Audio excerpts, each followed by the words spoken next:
Good evening everyone, welcome to my channel. So இந்த சேனலில் பார்த்தீங்கன்னா நம்ம ஐபிஎல் மேட்சஸோடைய ரிவ்யூஸ் தான் பார்த்துட்ருக்கோம்.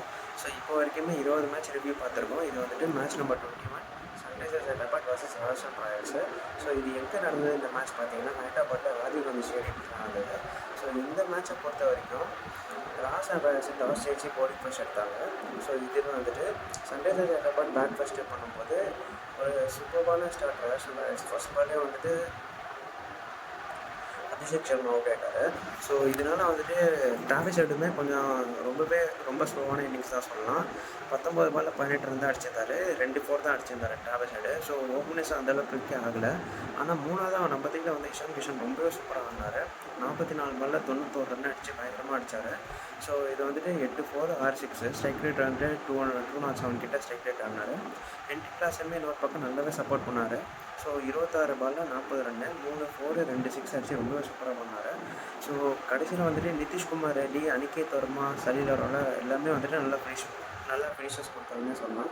நிதிஷ்குமார் ரெட்டி வந்துட்டு 13 பாலில் 28 ரன்னும், 2 4 2 6. ஸோ அனிகேத் வர்மா 8 பாலில் வந்துட்டு 13 ரன்னு, 1 4 1 6.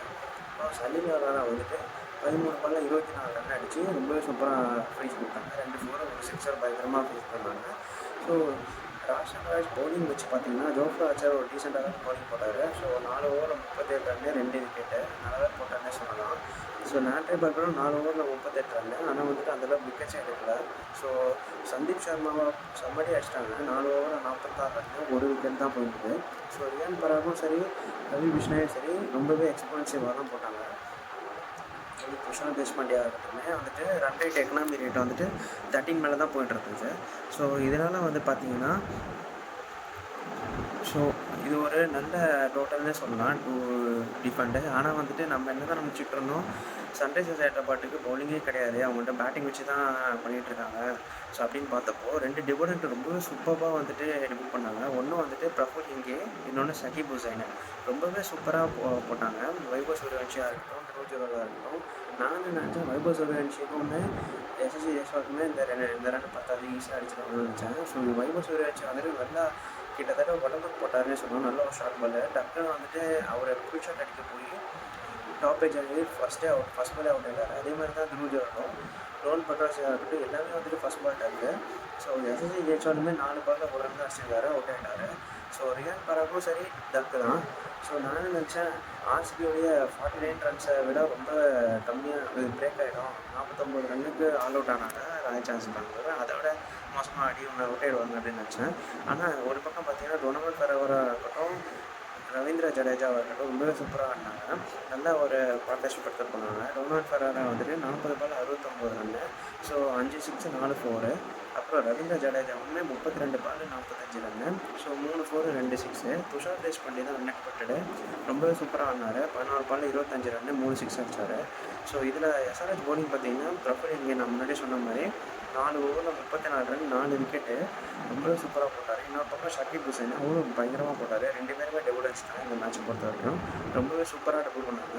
4 ஓவருக்கு 24 ரன்னு, 4 விக்கெட்டு. இந்த ஈஷான் மலேகா அவரும் நல்லா தான் போட்டார். 3 ஓவரில் 31 ரன்னு, 1 விக்கெட்டு. ஃபஸ்ட்டு பேர் நல்லா போட்டார்னே சொல்லலாம். ஆனால் வந்துட்டு அவரையும் அடிச்சிட்டாங்க. 4 ஓவரில் 42 ரன்னு. சிவகுமார் ரொம்ப சூப்பராக போட்டார். நல்லா எக்கனாமிக்ஸ் பண்ணல சிவகுமார் 4 ஓவருக்கு 27 ரன்னு, ஸோ எந்த விக்கெட்டும் எடுக்கல.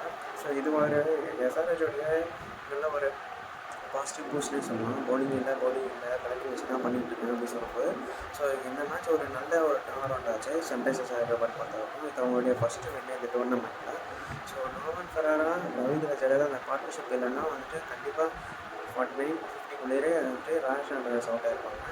ஸோ ராஜஸ்தான் ராயல்ஸ் வந்துட்டு இது ஒரு கையில் இருந்த மேட்சை விட்டாங்க அப்படின்னு தான் சொல்லலாம். ஸோ இது ரொம்ப சூப்பரான மேட்ச் இது நடந்தது. அடுத்த மேட்ச் பார்த்தீங்கன்னா Chennai super Kings vs Kolkata night Riders. இது எங்கே நடந்தது பார்த்தீங்கன்னா செப்பாக்கில் நடந்தது. இது சிஎஸ்கேக்கு ஒரு பேக் டு பேக் வின்னு சொல்லலாம். இந்த மேட்சை பொறுத்த வரைக்குமே கொல்கத்தா நைட் ரைடர்ஸ் டாஸ் ஜெயிச்சு பவுலிங் ஃபஸ்ட் தேர்ந்தெடுத்தாங்க. ஸோ சிஎஸ்கே வந்துட்டு ஃபஸ்ட் பேட்டிங் அப்போது ஸ்டார்டிங்கில் 10 ஓவர் இன்ஃபேக்ட் 15 ஓவருமே ரொம்ப சூப்பராக ஆடினாங்க. ஆயுஷ் மாத்ரேவாக இருக்கட்டும், சஞ்சு சாம்சன் அதுக்கப்புறம் ரொம்பவே சூப்பராக ஆடினாங்க. ஆயுஷ் மாத்திரை வந்துட்டு 28 பால்ல 40 ரன்னு. ஸோ சஞ்சு சாம்சன் வந்துட்டு 32 பால்ல 48 ரன்னு. ஸோ 50 இருக்கும்போது 50 அடிக்கலாம் அப்படின்னு போகும்போது அவர் அவுட் ஆயிருப்பார். ஸோ டெவால் பீஸுமே ரொம்ப நல்லா ஆடினார். 29 பால்ல 41 ரன்னு. சர்ஃபாஸ் கான ஒரு சப்போர்ட் வரலன்னு சொல்லலாம், ரொம்பவே சூப்பராக ஆடினார். 23 ரன்னு. ஸோ சிவம் டூபே கொஞ்சம் நல்லா ஆடினார். ருத்ராஜ் கெய்க்வாட் தான் அவருக்கு வந்துட்டு ஒரு ஃபார்மே இல்லாத மாதிரி ஆடிட்டு இருக்காரு. ருத்ராஜ் கெய்க்வாட் மேபி நெக்ஸ்ட் மேட்ச்சில் நல்லா கம்பேக் பண்ணுவார் அப்படின்னு நம்பினா. ஸோ அதுவும் அவர் அடித்த ஷாட்டுமே ரொம்ப நல்ல ஷாட்டு தான். ஆனால் வந்துட்டு ஸ்ட்ரெயிட்டாக கைக்கு கேட்ச் போயிடுச்சு. ஸோ சிஎஸ்கே பொறுத்த வரைக்கும் பவர் பிளேலேயே வந்துட்டு 6 ஓவரில் 72 ரன் அடிச்சிருந்தாங்க. 2 விக்கெட் வருது.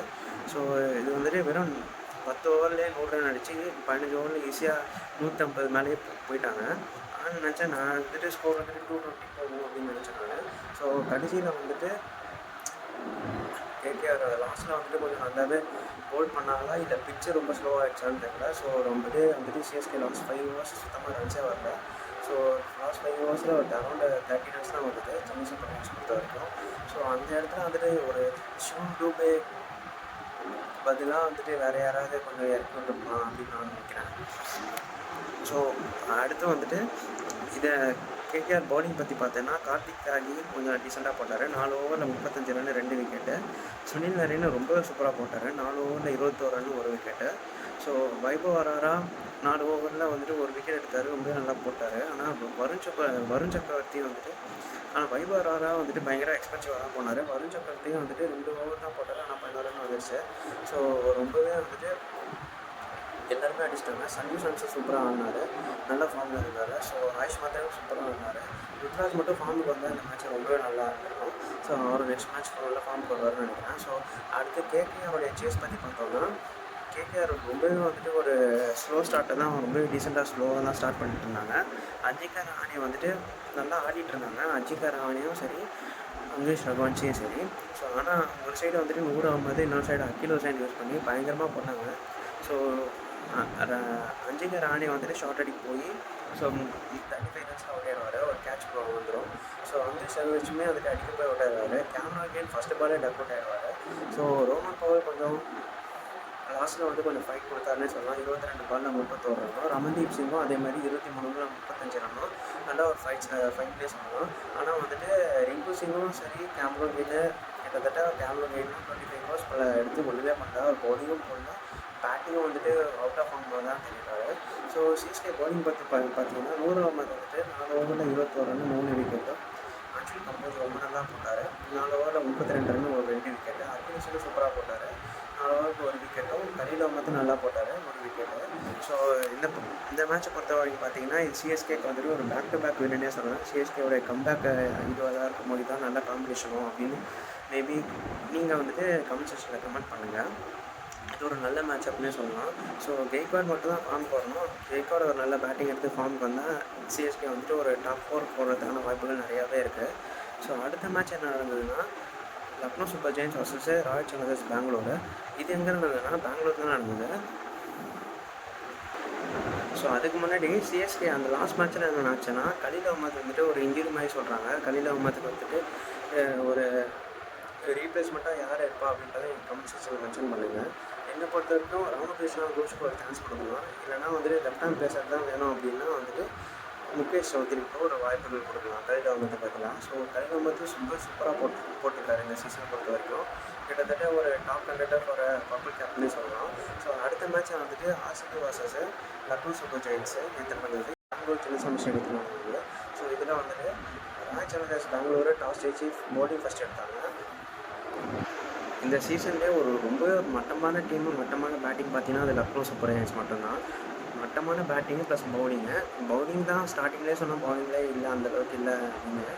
ஆனால் வந்துட்டு பேட்டிங்லேயே ரொம்ப ஒஸ்ட்டாக இருந்துச்சு நேற்று.